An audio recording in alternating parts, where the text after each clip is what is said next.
नमस्कार। जैसा कि आप सब जानते हैं कि हम सब लोक साहित्य पर या जनपदीय साहित्य पर बात कर रहे हैं। लोक साहित्य या जनपदीय साहित्य की परिभाषा को देखने से पूर्व हम लोगों ने लोक क्या है या जन क्या है या जनता जिसे हम सामान्य भाषा में कहते हैं, उससे क्या तात्पर्य है, इसको समझने की कोशिश की थी। इस क्रम में हम लोगों ने लोक की परिभाषा जो विविध विद्वानों या शब्दकोशों में दी गई है, उसको देखा। तत्पश्चात हम लोगों ने लोक की प्रकृति या लोक का जो निहित अर्थ है, जिस सापेक्ष में लोक का वर्णन किया जाता है, उसको देखा था। इसके बाद हम लोगों ने भली-भांति जो लोक संस्कृति होती है, जो लोक की सभ्यता होती है, उसको समझने की कोशिश की थी। अब हम लोक साहित्य का एक परिचयात्मक रूप देखने की कोशिश करेंगे और इस क्रम में हम यह जानेंगे कि लोक साहित्य के रूप में कैसे डेवलप होता है। वह लोक जिस लोक में एक सामान्य जनता अपने दिनचर्या या जनजीवन के क्रियाकलापों को करते हुए पूरी रूपरेखा प्रस्तुत करती है, और वह पूरी रूपरेखा जिसमें संस्कृति, सभ्यता, उसके आचार विचार, उसके उसके रहन सहन, इस तरह की तमाम प्रवृत्तियां जो वो अपने इर्द गिर्द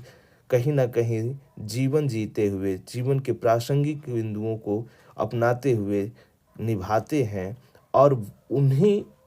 उन्हीं क्रम में जब ये पूरे समयक के रूप में यानी समेकित रूप में एक जगह इकट्ठे तौर पर किसी भी साहित्य के स्वरूप में ढाल दिया जाता है, तो वही कहीं न कहीं लोक साहित्य का स्वरूप लेता हुआ दिखाई पड़ता है। तो इसी रूप को हम लोक और साहित्य के परिप्रेक्ष्य में समझने की कोशिश करेंगे। यहाँ हमें एक चीज़ जान लेने की ज़रूरत है कि ये लोक साहित्य जिस विषय को हम यहाँ देखने की कोशिश कर रहे हैं, जिसका स्वरूप एक जनपदीय साहित्य के रूप में भी दिखाई पड़ता है, उसमें लोक और साहित्य क्या है। लोक को तो हम लोगों ने एक परिभाषित रूप में पहले भी देखने की कोशिश किया, उसका कुछ एक सदृश रूप हम यहाँ पर भी देखेंगे। तत्पश्चात उसे साहित्य में किस तरीके से ढाला जाता है, या वही लोक साहित्य कैसे निर्मित करता है, या साहित्य के रूप में किस तरीके से अपने को व्याख्यायित करता है, उसको हम लोग भली भांति देखेंगे और समझेंगे। इस परिप्रेक्ष्य में जो विभिन्न विद्वान हैं, उनके माध्यम से जो परिभाषाएँ दी गई हैं या परिभाषाओं के माध्यम से बताने की कोशिश की गई है, उसे भी हम यहाँ भली प्रकार देखेंगे और समझेंगे भी। एक प्रश्न यहाँ यह उठता है कि यह जिस लोक साहित्य पर हम बात कर रहे हैं, वह उस लोक साहित्य को अंग्रेजी विद्वानों ने फ़ोक लिटरेचर के नाम से भी इंगित किया है। फ़ोक लिटरेचर, चूँकि हम बार-बार इस बात को पढ़ते हैं कि ये फ़ोक लिटरेचर क्या है, तो हम इस विषय की तरफ कहीं न कहीं ध्यान नहीं दे पाते कि यही फ़ोक लिटरेचर का समानार्थी जो रूप है, वो लोक साहित्य है। तो फ़ोक लिटरेचर और लोक साहित्य दोनों एक ही रूप है, एक ही पहलू हैं। बस इनमें फ़र्क यह है कि वह अंग्रेजी का शब्द है और जो लोक साहित्य या जनपदीय साहित्य है, वह हिंदी का गढ़ा हुआ शब्द है। इस क्रम में जो फ़ोक है और लिटरेचर दोनों के परिप्रेक्ष्य को यदि हम देखें, तो जो लोक का भाव निंगित होता है, वही फ़ोक का भाव होता है, और जिस शब्द में लिटरेचर का भाव हमें दिखाई पड़ता है, वही साहित्य का भाव दिखाई पड़ता है। यही कारण है कि लोक चूँकि हम जनता से लेते हैं, लोगों से लेते हैं, कहीं न कहीं जनसामान्य जनजीवन जीते हुए उन प्रकार के जनों से लेते हैं, जिनका हम ऋग्वेद में भी वर्णन पढ़े थे, जो जनता के रूप में, सामान्य जनजीवन के रूप में, मनुष्य के रूप में दिखाई पड़े थे। और वही ऋग्वेद से होती हुई परंपरा आज के आधुनिक समाज में भी अपनी एक खास छाप छोड़ता हुआ नज़र आता है। तो उसी लोक को हम यहाँ समझने की कोशिश कर रहे हैं। तो यदि हम फोक लिटरेचर की बात करें, फोक लिटरेचर होता क्या है इसको समझने की कोशिश करें, तो फोक लिटरेचर का एक सामान्य अर्थ हम यह देख सकते हैं कि लोगों का साहित्य, अर्थात जिस साहित्य में लोगों की अंतरात्मा विद्यमान हो, लोगों का जीवंत रूप दिखाई पड़े, उसके जीवन के विविध विविध पक्ष अर्थात सकारात्मक और नकारात्मक दोनों रूप प्रतिबिंबित हो या झलकता हो, इस तरह के साहित्य को हम लोक साहित्य या फोक साहित्य या जनपदीय साहित्य कह सकते हैं। कुल मिला के कहने का तात्पर्य यह है कि जिस साहित्य में लोगों की रहन सहन, खान पान, जीवनचर्या, रोजमर्रा के जीवन में जो जीते हुए पहलुओं को वो देखता है, समझता है, भोगता है और कहीं न कहीं उससे उत्पन्न सुख और दुख की प्रवृत्ति को अपने जीवन में आत्मसात करता है, इस तरह के सारे भाव जब लिपिबद्ध रूप में उसके समक्ष प्रस्तुत होते हैं, अर्थात उसी के जीवन का कहीं न कहीं साक्ष्य रूप, उसके जीवन का कहीं न कहीं बिताया हुआ रूप जब लिपिबद्ध करके साहित्यिक रूप दे दिया जाता है, तो वही साहित्यिक रूप लोक साहित्य या जनपदीय साहित्य ये अर्थात फोक साहित्य के रूप में वर्णित हो जाता है। इसको समझने के लिए यह कहा जा सकता है कि जो लोक साहित्य है वह युगीन साहित्य है, जिसका रचयिता अज्ञात होता है। इसकी रचना लोगों को अपनी रचना सी लगती है। यह मौखिक परंपरा से चलता आ रहा साहित्य है, जिसमें मनुष्य की प्रवृत्तियाँ, आचार विचार, जो व्यवहार हैं, धार्मिक विश्वास हैं, रीति रिवाज हैं, राग द्वेष, प्रेम, वात्सल्य आदि भावनाएं समाहित होती हैं। इसी प्रकार जनता की अनुभूतियों एवं अभिव्यक्तियों का साहित्य होने के कारण यह लोक साहित्य कहलाता है। यह बहुत इम्पोर्टेंट और सारगर्भित परिभाषा दिखाई पड़ती है। कहीं न कहीं इसमें पूरी की पूरी लोक साहित्य की संवेदना, लोक साहित्य की अर्थ या लोक साहित्य की प्रकृति समाहित है। यहाँ पर समझाने की यह कोशिश की गई है कि जिस लोक साहित्य को हम युगीन साहित्य कहते हैं, अर्थात आज का साहित्य कहते हैं, आज से पहले जो समाज में जीवित रहते हुए वंचित समाज, दलित समाज या कहीं न कहीं जो गरीब या सताए हुए समाज रहे हैं, सताए हुए लोग रहे हैं, उनका जो एक अपनी प्रवृत्ति है, उस प्रवृत्ति का कहीं न कहीं जब लेखन रूप उसके जीवन का एक जो विविध पक्ष है, जिस विविध पक्ष में जीवंत पक्ष है, उसका कहीं न कहीं जब लिखित रूप किसी साहित्यिक रूप में वर्णित हो जाता है, तो वो लोक साहित्य का रूप ले लेता है। इसमें हमें एक चीज़ बहुत महत्वपूर्ण रूप से ध्यान देने की ज़रूरत है कि इसका जो रचयिता होता है वो अज्ञात होता है, अर्थात कोई एक रचनाकार या पीढ़ी दर पीढ़ी चली आती वह कहानी, वह गीत, वह नाट्य परंपरा दिखाई पड़ती है। यही कारण है कि उसके रचयिता कहीं न कहीं अज्ञात हो जाते हैं। जिसने भी इसे गढ़ा, जिसने भी इसे मौखिक तौर पर दूसरे पीढ़ी तक पहुँचाया, दूसरे से तीसरे, तीसरे से चौथे, इस क्रम में इतना घुल-मिल जाता है कि इसके रचयिता का नाम भी कहीं न कहीं क्षुब्ध हो जाता है, मिट जाता है।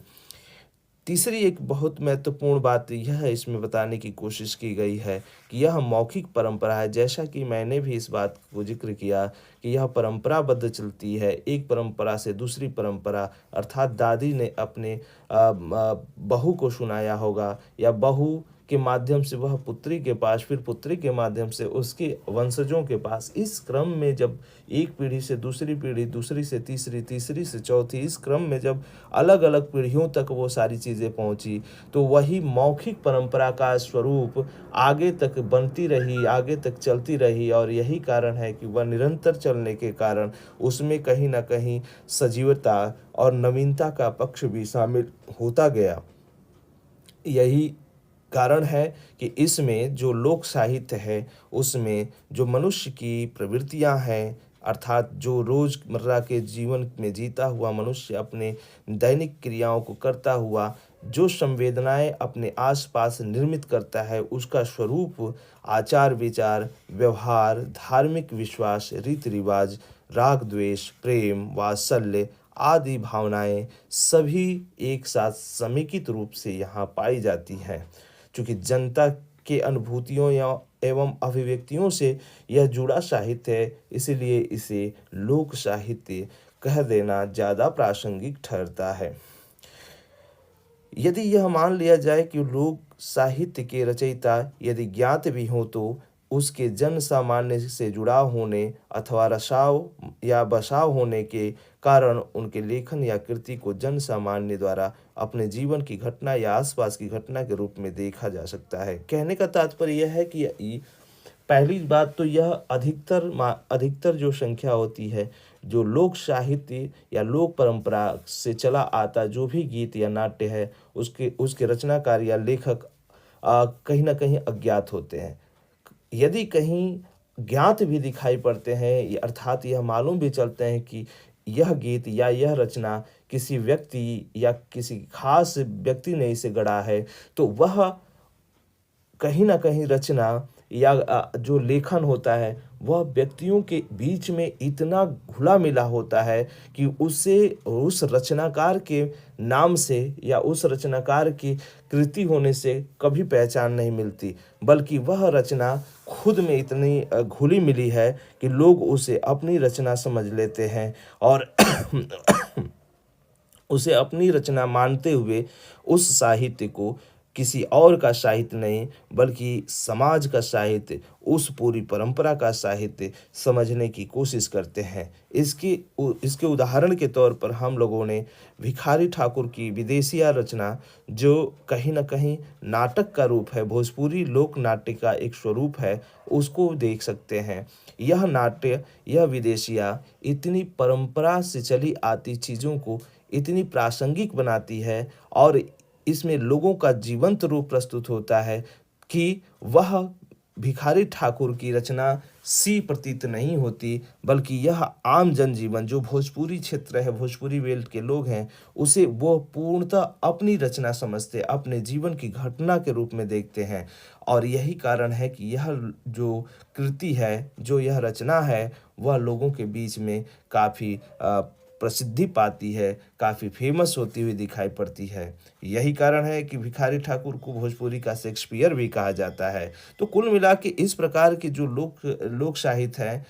वो लोगों के द्वारा या लोगों के लिए लिखा जाता है। इसमें कुछ परिभाषाओं को देखने की यदि हम कोशिश करें तो उसमें एक परिभाषा साहित्य कोश की है। साहित्य को जो हिंदी साहित्य कोश है, उसमें दी गई जो परिभाषा है लोक साहित्य के ऊपर, वो क्या कहती है, किस चीज़ को बताने की कोशिश इसमें की जा रही है, उसी को हम यहाँ देखने की कोशिश कर रहे हैं। तो इसमें बताया गया है कि जो लोक साहित्य है वह मौखिक अभिव्यक्ति है, जो भले ही किसी व्यक्ति ने गढ़ी हो, परंतु आज जिसे सामान्य लोक समूह अपना मानता है और जिसमें लोक की युगीन वाणी की साधना समाहित रहती है, जिसमें लोक मानस प्रतिबिंबित रहता है। कुल मिला के उसी बात को हम बार बार यहाँ रेखांकित कर रहे हैं कि यह लोक साहित्य एक तो मौखिक अभिव्यक्ति है, मौखिक परंपरा में चली आती एक परंपरा है, जो भले ही किसी व्यक्ति ने गढ़ी हो। यह जरूरी है, इसमें कोई कहने वाली बात ही नहीं है कि कोई भी परंपरा या कोई भी लेखन किसी व्यक्ति द्वारा ही निर्मित किया जाता है, लेकिन वह व्यक्ति विशेष न बन के वह समाज विशेष बन जाता है। वह यही कारण है कि वह समूह जब उस लेखन को जब कोई एक खास समूह अपना लेता है, तो वह व्यक्ति विशेष रचना उस समूह की रचना बन जाती है। अर्थात समूह की यानी बहुत सारे लोग जब उसे अपने हृदय की रचना मान लेते हैं, अपने बीच की रचना मान लेते हैं, तो वह किसी खास व्यक्ति की पहचान से हटकर उस पूरे समूह के व्यक्तित्व को इंगित करने लगती है। और यही कारण है कि उसकी प्रसिद्धि युग युगीन जो भविष्य होता है वहाँ तक भी दिखाई पड़ती है और वह लोकमानस के प्रतिबिंब को पूरी तरह से प्रदर्शित करती हुई नजर आती है। इसमें दूसरी परिभाषा जो दी गई है वह डॉक्टर तेज नारायण जी के शब्दों में बताने की कोशिश की गई है, जिन्होंने बताया है कि साधारण जनता जिन शब्दों में गाती है, रोती है, खेलती है, हंसती है, उन सब को लोक साहित्य के अंतर्गत रखा जा सकता है। कहने का तात्पर्य यह है कि लोक साहित्य में वह उन्हीं चीज़ों को महत्व दे दिया जाता है जिसमें जैसे जनता अपने जीवन को जीती हुई महसूस करती है, हँसती है, रोती है, कहीं न कहीं गाती है, खेलती है या जिस भाव को वो प्रस्तुत करती है, उन सभी भावों को यहाँ रखने की कोशिश की जाती है। यही कारण है कि सामान्य जन की बोली, भाषा और उनके जीवन की बात होने से यह लोक साहित्य में कहीं न कहीं परिणित हो जाती है। अगली परिभाषा है डॉक्टर सत्येंद्र की। डॉक्टर सत्येंद्र जी ने लिखा है कि लोक साहित्य के अंतर्गत वह समस्त बोली या भाषागत अभिव्यक्ति आती है जिसमें आदिम समाज ने अपने अवशेष उपलब्ध हों। आदिम समाज के अवशेष उपलब्ध हों। परंपरागत मौखिक क्रम से बोली या भाषागत अभिव्यक्ति हो जिसे किसी की कृति न कहा जा सके, जिसे श्रुति ही माना जाता हो और जो लोकमानस की प्रवृत्ति में समाई हुई हो। कहने का तात्पर्य यह है कि डॉक्टर सत्येंद्र जी का यह मानना है कि जो लोक साहित्य है वह समस्त बोली या भाषागत की अभिव्यक्ति है। यानी जो ग्रामीण परिवेश, जो स्थानीय परिवेश पे जिस भाषा या बोली को महत्व दिया जाता है, जिस भाषा या बोली में आमजन अपने जीवन अभिव्यक्ति को व्यक्त करते हैं, जो अपनी रोजमर्रा के जीवन में घटित घटनाओं को कहीं न कहीं एक दूसरे के सापेक्ष खोलते हैं, बोलते हैं, व्यक्त करते हैं, उसी की कहीं न कहीं एक तरीके की आदिम मानिश माने आदिम मानस का तात्पर्य है कि जो पुरातन समय से चली आती सारी परंपराएँ जो भी उनके ज़हन में, उनके मस्तिष्क में अपनी पीढ़ी दर पीढ़ी चीज़ों को बनाए रखने या बसाए रखने के रूप में दिखाई पड़ती है, उन सभी का अवशेष यहाँ उपलब्ध होता हुआ दिखाई पड़ता है। दूसरी चीज़ यह मौखिक परंपरा है, हम बार-बार इस चीज़ को बात भी कर रहे हैं कि मौखिक क्रम में ये भाषागत या बोली के माध्यम से अभिव्यक्त होती है और यह किसी की खास कृति नहीं है, बल्कि जनश्रुतियों से चली आती हुई एक लंबी परंपरा के रूप में दिखाई पड़ती है, जो जनमानस की प्रवृत्ति में समाई हुई है। कहने का तात्पर्य है कि यह भाषा या बोली के रूप में जो जन में प्रवृत्त है, जो जन में कहीं न कहीं दिखाई पड़ता है, वह उस रूप में दिखाई पड़ता है जो लोग अपनी मौखिक परंपरा के रूप में निभाते हैं। कहने का यह भी तात्पर्य है कि जब हम हमारे बीच में हमारे दादा, हमारे तमाम रिश्तेदार जो आस-पास दिखाई पड़ते हैं, हमारे साथ सामंजस्य या आचार-विचार करते हुए, व्यवहार करते हुए, कहीं न कहीं उन परंपराओं को हमारे समक्ष रखते हैं, तो हम उसे न किसी व्यक्ति खास के विशेष में जानते हैं, बल्कि उसे एक पूरी परंपरा की भावधारा के रूप में समझने की कोशिश करते हैं। तो यह भाषा और बोली के माध्यम से मौखिक साहित्य की रूप को प्रस्तुत करता है और इसमें जो प्रवृत्ति मनुष्य के भीतर दिखाई पड़ती है, उसी प्रवृत्ति को इंगित करता है, न कि किसी खास कृतिकार या रचनाकार के लेखन के तौर पर। यह बात हम बार-बार पीछे भी दोहरा रहे हैं कि किसी यह इतनी घुल मिल जाती है, इतना रचाव-बसाव इसका हो जाता है कि वह किसी खास व्यक्ति विशेष की न रहकर वह अपनी एक पहचान निर्मित कर देती है और यही पहचान का निर्माण करना ही उसे एक खास रूप में ढालता है और वही ढालना वह रचना अपने आप में एक मौखिक परंपरा की पूरी व्यवस्था के रूप में दिखाई पड़ती है। अगले जो परिभाषा देने वाले रचनाकार या विद्वान है वो डॉक्टर श्रद्धेय उपाध्याय जी हैं। उपाध्याय इन्होंने लिखा है कि सभ्यता के प्रभाव से दूर रहने वाले सहज अवस्था में वर्तमान जो निरक्षर जनता है, उसकी आशा, निराशा, हर्ष, विषाद, जीवन मरण, लाभ हानि, सुख दुख की अभिव्यंजना जिस साहित्य से हमें प्राप्त होती है, उसे ही लोक साहित्य कहते हैं। बहुत ही महत्वपूर्ण और एक शब्दों में सटीक इन्होंने परिभाषा देने की कोशिश की है कि जिस शब्दों में किसी भी व्यक्ति या जन समूह के बारे में कहीं न कहीं अभिव्यक्ति हो, जैसे उसका हँसना, रोना, जीवन मरण, हानि लाभ, सुख दुख, आशा निराशा, इस तरह के जो भी भाव जिन शब्दों में व्यक्त होता है, उन शब्दों से जिस साहित्य की निर्मित होती है या जिस साहित्य का लिपिबद्ध रूप हमारे समक्ष प्रस्तुत होता है, उसी को हम लोक साहित्य या जनपदीय साहित्य कह सकते हैं। बहुत महान जो विद्वान हैं डॉक्टर हजारी प्रसाद द्विवेदी जी, वह भी परिभाषा को इंगित करते हुए, लोक साहित्य की परिभाषा को देते हुए बताते हैं कि ऐसा मान लिया जा सकता है, ऐसा मान लिया जाना चाहिए या जा सकता है कि जो चीज़ें लोकचित्त से सीधे उत्पन्न होकर सर्वसाधारण को आंदोलित,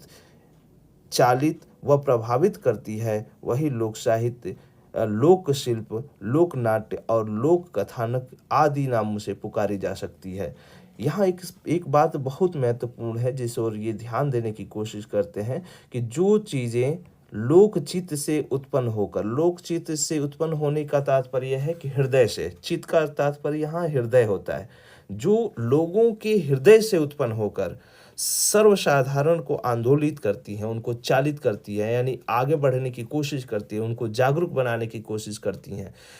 कहने का तात्पर्य है कि मनुष्य का एक सामाजिक रूप होता है और उस समाज के बीच जिस रसाव वसाव, जिस संवेदना को, जिस हाव भाव को वह प्रस्तुत करते हुए अपने दुख और सुख को कहीं ना कहीं जीते हुए जो भाव प्रस्तुत करता है अपनी वेदना को प्रकट करने के लिए, चाहे वह गीत का रूप हो, चाहे वह कहानी का रूप हो, चाहे वह संगीत का रूप हो, चाहे वह कथा का रूप हो, चाहे वह गीतात्मक रूप हो, जिस रूप में, चाहे वह नाट्य का रूप हो, चाहे कहावत का रूप हो, जिस रूप में वह अपनी भाव अभिव्यक्ति को प्रकट करता है, उस सब का रूप अगर जिस नाम से हम पुकारने की कोशिश करते हैं तो उसी को हम कहीं ना कहीं जनपदीय साहित्य या लोक साहित्य के रूप में देख सकते हैं। यही कारण है कि जब हम लोक साहित्य के विविध जो पहलू हैं, जो जनपदीय साहित्य के विविध पहलू हैं, उसमें हम इनके विविध पहलुओं के रूप में, प्रकारों के रूप में हम लोक नाट्य,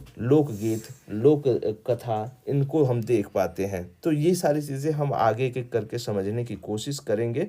अगली जो परिभाषा है वो डॉक्टर शंकर दयाल सर यादव जी की है। वो लिखते हैं कि लोक साहित्य एक परंपरा निधि है जिसे जिसे लेखनी ने न कभी संवारा है और न कदाचित इसे लेखनी की कभी सहायता मिली। यह तो प्रारंभ से ही समाज की जीवा पर आसीन रहा है। सभ्यता और संस्कृति का उत्थान पतन हुआ, साहित्य बना और बिगड़ा, परंतु लोक साहित्य का स्रोत कभी शुष्क नहीं हुआ और न ही भी और आज भी यहाँ पर जो आज भी उसकी धारा प्रवाहमान दिखाई पड़ती है। कहने का तात्पर्य यह है कि यह लोक की परंपरा है, लोक परंपरा निधि है। लोगों के बीच की यह कहीं ना कहीं लेखनी है, लोगों के बीच से कहीं ना कहीं उत्पन्न हो रही है। यही कारण है कि जब तक लोग रहेंगे या जब से लोग उत्पन्न हुए तब से इसकी परंपरा दिखाई पड़ी और जब तक यह लोग इस पृथ्वी पर रहेंगे तब तक यह परंपरा बनी रहेगी, क्योंकि हम जानते हैं कि उस परंपरा को हम काफ़ी दिनों तक जीवंत रखते हैं जो जुबानी भाषा होती है, जो मौखिक होती है, और उसे एक पीढ़ी से दूसरी पीढ़ी तक पहुंचाने में कहीं ना कहीं आसानी होती है। उस साहित्य में कहीं ना कहीं फेरबदल हो जाना संभव है, लेकिन जिस साहित्य की केवल और केवल एक व्याकरणिक बंधन या कहीं ना कहीं नियम बंधन, जो भी नियम कानून के तौर पर कोई लेखन किया जाता है, उस साहित्य को आम जनजीवन तक या एक लंबे समय तक कहीं ना कहीं जो सामान्य जनजीवन है, साधारण जो जनता है, उसके सामने प्रस्तुत करते हुए या उसके जनमानस में प्रस्तुत करते हुए रखना, यह बड़ी कठिन प्रवृत्ति हो सकती है, कठिन बात हो सकता है। लेकिन लोक साहित्य ऐसा नहीं है, न तो उसमें बंधन का कोई रिसाव है, न कोई इसमें नियम कायदे हैं कि ऐसे नहीं, ऐसे लिखना चाहिए, ऐसा कुछ भी नहीं है। वह सीधे जिस भाव में व्यक्ति के मन से निकलता है, जिस रूप में वह व्यक्ति के हाव भाव को प्रकट करता है, उसी भाषा में कहीं ना कहीं साहित्य का लेखन किया जाता है। यही कारण है कि इसकी जो एक लंबी प्रवृत्ति हम कभी भी शुष्क होते हुए नहीं देखते हैं, न कभी हम इस साहित्य की धारा जो प्रवाह है उसे रुकते हुए देखते हैं। वो सदैव बनी रही है और लगातार बनी रहेगी, ऐसा डॉक्टर शंकर दयाल यादव जी का भी मानना है और इसे हम आगे भी इसी रूप में देख पाते हैं। डॉक्टर भुवन अनुजा जी भी लिखते हैं कि लोक साहित्य लोक समूह द्वारा स्वीकृत व्यक्ति परंपरागत मौखिक क्रम में व्यक्ति क्रम में पाई गई वह वाणी है जिसमें लोक मानस संग्रहित होता है। आदिमानस ने जो आदिमानस है उसके मस्तिष्क की सीधी तथा सच्ची अभिव्यक्ति ही लोक साहित्य है। कहने का तात्पर्य यह है कि वह लोक साहित्य जो समूह द्वारा स्वीकृत, यानी जिस जिस समूह ने, जिस लोगों के एक जत्था ने, लोगों का एक जो परंपरा है, लोगों की एक जो सामूहिक रूप है, उसको जिसने स्वीकार किया और मौखिक क्रम में वह सदैव एक दूसरे के पास पहुंचती रही, चाहे वो आसपास के लोग हैं, चाहे दूसरे पीढ़ी के लोग हैं या कहीं दूर दराज के रहने वाले लोग हैं, वो कथा के रूप में सुनते हुए, गीतों के रूप में सुनते हुए, उसे जिस रूप में उन्होंने अपने ज़हन में बसाया, वह मानस संग्रहित रूप, मानस का जो मस्तिष्क का जो संग्रहित रूप है, वह लंबे समय तक चलता रहा और यही चलन, यही परंपरा उस साहित्य को जीवंत रखने में और सदैव उसको आगे की ओर बढ़ाने में अपनी एक महती भूमिका निभाती रही। यही कारण है कि वह साहित्य बराबर अपने समाज को इंगित करता रहा है, एक दिशा निर्देश देता रहा है और समाज के बीच में बना भी रहा है। कुल मिलाकर यह कहा जा सकता है कि लोक साहित्य का क्षेत्र बहुत व्यापक है। लोक का जितना जीवन है, जितना विस्तार है, लोक साहित्य का भी उतना ही जीवन, उतना ही विस्तार है। लोक साहित्य का भी उतना ही जीवन और उतना ही विस्तार जो देखने को मिलता है, इसमें कहीं न कहीं लोक साहित्य वेदों की तरह श्रुति बनकर चलता है। कहना अर्थात जिस तरीके से हम वेदों को श्रुति माने सुनकर केवल ग्रहण करते रहे हैं, हम पुराने समय में जिस वेद को बराबर एक समय पर उसका लेखन या रचाव-बचाव किया गया, वह आज भी वेद शास्त्र हमारे समक्ष दिखाई पड़े, तो हम यह जानते हैं कि पहले लेखन का कार्य बिल्कुल नहीं होता था, लेकिन एक समय बाद भी वह लेखन के माध्यम से किस तरीके से आज हमें लिपिबद्ध रूप में या किसी के वाणी के रूप में सुनने को आता है, तो वह लेखन अचानक कैसे हो गया, क्योंकि कई पीढ़ियों के बीच जाने के भी बाद उन सूत्रों या ऋग्वेद में शामिल जो मंत्र हैं उनका भी कहीं न कहीं लोगों के ज़हन में, लोगों के ज़ुबान पे वो बातें बनी रही। तो यह परंपरा थी, यह पीढ़ी दर पीढ़ी चली आती वह मानस प्रवृत्ति थी, जिसके माध्यम से लोग एक पीढ़ी से दूसरी पीढ़ी, दूसरी से तीसरी पीढ़ी तक देते रहे। तो यहाँ इसी बात को हम समझने की कोशिश करते हैं कि जिस तरीके से ऋग्वेद के मंत्र या जो जो जो उसमें शामिल जो श्रुतियाँ हैं, सूत्र हैं, सूक्तियाँ हैं, उसका रचाव-बचाव लोकमानस में था और वह पीढ़ी दर पीढ़ी दूसरे को देती गई। इसी तरीके से लोक जनमानस की भी चीज़ें जो लोक साहित्य में हमें पढ़ते हुए दिखाई पड़ती हैं, वह एक पीढ़ी से दूसरी पीढ़ी में कहीं न कहीं इंगित होती रही, कहीं न कहीं शामिल होती रही और वह लोगों के बीच से होती हुई, लोगों के मानस से होती हुई, लोगों के मस्तिष्क से होती हुई, पीढ़ी दर पीढ़ी अगले पीढ़ी तक पहुँचती गई और यही पहुँचना आज भी हम अपने पुरातन संस्कृति या पुरातन जो सभ्यता है, उसको उसमें देख पाते हैं और समझ पाते हैं।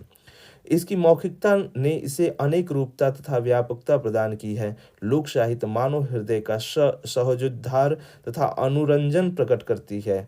लोक साहित्य का क्षेत्र इतना विस्तृत है, इसे हम आदिम मानव के मस्तिष्क वृत्ति का कोष भी कह सकते हैं।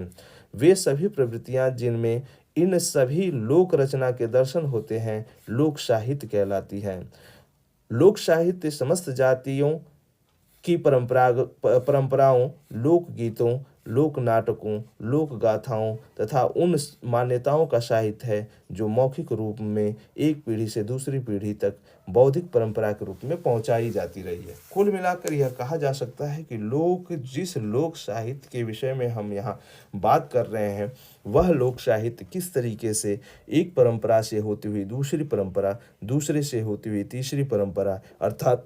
अनवरत परंपराबद्ध किस तरीके से चीज़ों को, जो उस समय और समाज को जीता हुआ व्यक्ति, अपने दुख और सुख को व्यक्त करता हुआ व्यक्ति एक दूसरे तक पहुंचाता गया और वही पहुंचाने का क्रम आज निरंतर भी लगी हुई है। आज भी हम ग्रामीण समाज में या जो जो एक समाज का ऐसा वर्ग जो अपने जीवन को की अभिव्यक्ति किसी बनावटी रूप में नहीं बल्कि सरल और सहज रूप में जीता हुआ महसूस करता है, उनके बीच में जिस संस्कृति या सभ्यता की भावधारा दिखाई पड़ती है, वह उसके गीतों, उसके कहानियों, उसके नाटकों, उसकी कहावतों के रूप में समाज में कहीं न कहीं व्याप्त है, और वही व्याप्ति आगे पीढ़ी दर पीढ़ी पहुँचाने की भी कोशिश की जाती है, और उसमें कहीं न कहीं इन विधाओं का सहारा लिया जाता है। तो ये पूरी की पूरी परंपरा को हम समझ पाते हैं कि लोक साहित्य के रूप में जो उसका एक परिचयात्मक रूप है, वो किस तरीके से दिखाई पड़ता है, किस तरीके से वह अपनी प्रवृत्तियों को झलकाते हुए या दिखाते हुए कहीं न कहीं वर्णित होता है। यदि लोक साहित्य के स्वरूप को हम समझने की कोशिश करें, तो इसको हम कुछ बिंदुओं के माध्यम से आसानी से समझ सकते हैं। जैसे पहला बिंदु है कि परंपरागत पीढ़ी दर पीढ़ी। यह हम बार-बार बात कर रहे हैं कि परंपरा के तौर पर किस तरीके से लोक के जनजीवन में जो समाहित स्वरूप है, वह परंपरा के रूप में एक पीढ़ी से दूसरी पीढ़ी, दूसरे से तीसरी पीढ़ी, ये सारी चीज़ें देखने को मिलती हैं। दूसरा मौखिक रूप, अर्थात यह मौखिक साहित्य है। मौखिक साहित्य कहने का मतलब कि मुँह से, अर्थात जुबान से एक पीढ़ी से दूसरी पीढ़ी के पास पहुँचाने की पूरी-पूरी कोशिश रहती है। अगला पॉइंट है व्यक्ति के वास्तविक जीवन के बीच के जीवन का यथार्थ रूप है। यह बिल्कुल जीवनी यथार्थ रूप है। जैसा लोग जीते हैं, जैसा वह अपने जीवन में झेलते हैं, जिस अभिव्यक्ति को वो व्यक्त करते हैं, वही कहीं न कहीं साहित्य में वर्णित जब हो जाता है, तो वो लोक साहित्य हो जाता है। तो यही कारण है कि यह वास्तविक जीवन को प्रतीत करता है, इसलिए यह वास्तविक जीवन की यथार्थ स्वरूप को हम यहाँ देख पाते हैं। अगला बिंदु है जीवन या दिनचर्या में घुला-मिला, अर्थात जो सुशिक्षित या अथवा सुशिक्षित और सुव्यवस्थित सभ्यता से सदैव दूर रहा है। कहने का तात्पर्य यह है कि जिस जिस भाषा में, जिस भाव में व्यक्ति अपनी जीवनचर्या को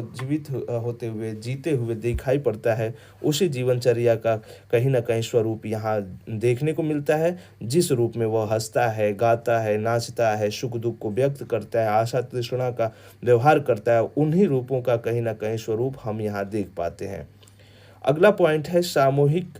सामूहिकता की जो भावना होती है, यहाँ ज़्यादातर देखने को मिलती है। व्यक्तिगत भावना यहाँ कम, जबकि सामूहिक भावना जो होती है वह यहाँ ज़्यादा दिखाई पड़ती है। यही कारण है कि यहाँ पर यह किसी एक खास व्यक्ति की रचना न बनकर यह समेकित रचना हो जाती है, सबकी रचना हो जाती है।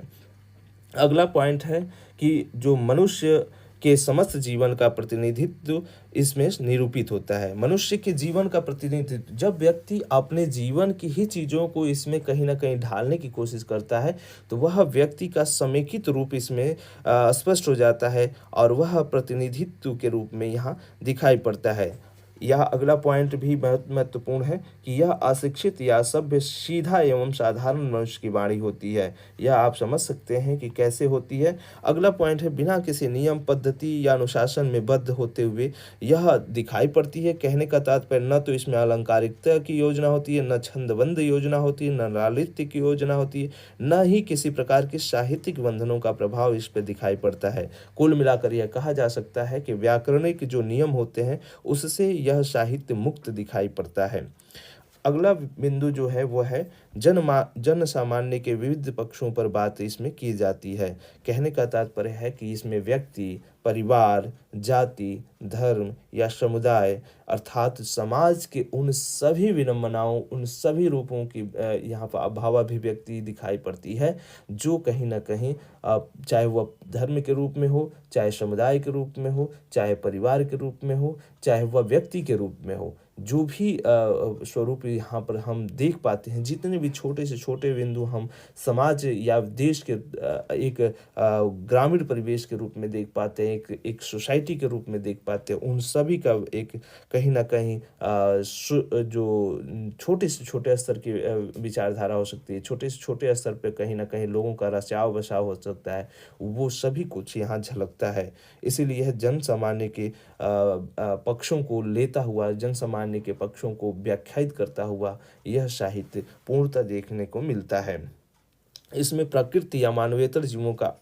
आज जो चित्रण होता है वो बखूबी दिखाई देता है। कहने का तात्पर्य है कि मनुष्य तो अपने हाव-भाव को जीता ही है, उनका भी वर्णन तो करता ही है, अपने जीवन में जो दुःख है, जो परेशानियाँ हैं, उन पर कहीं न कहीं एक भावधारा तो व्यक्त करता ही है, साथ-साथ वह प्राकृतिक वर्णनों का भी कहीं न कहीं ज़िक्र करता है। जैसे हम खेती के समय जब गीतों को सुनते हैं, खेती रोपनी करते हुए जो महिलाएँ गीत गाती हैं, तो वह कहीं न कहीं उन खेतों से संबंधित, उन जो नए फसल हैं, वो फसल का कै किस तरीके से श्रम